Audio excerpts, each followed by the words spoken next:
বউ তুমি কি করছো? আরে এটা তো মনে হচ্ছে স্বর্ণের গহনা।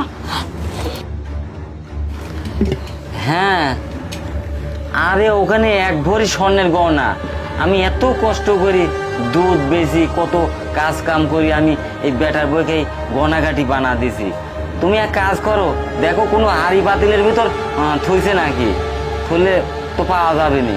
ভালো করে খুঁজতে কও, আর আমি আসতেছি, দুধগুলো বাড়ি বাড়ি দিয়ে চলে আসতেছি। আচ্ছা ঠিক আছে। মনে হচ্ছে এই লোকটার কাছে আরো গহনা আছে, যেভাবে হোক সম্পূর্ণ দুধটা আমাকে নিতে হবে।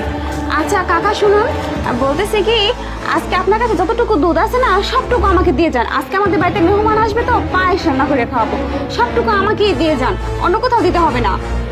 আরে মা তুমি কি করছো? আমি এই দুধ বাড়ি বাড়ি রোজ এনে দেই। আমি যদি আজ তোমাকে সব দিয়ে যাই, তাহলে ওই বাড়ির যদি দুধ না দেই তাহলে সমস্যা আছে। না কিন্তু আমারও তো দরকার, আমি তো প্রত্যেকদিন আপনার কাছ থেকে নেই, আপনি আমাকেই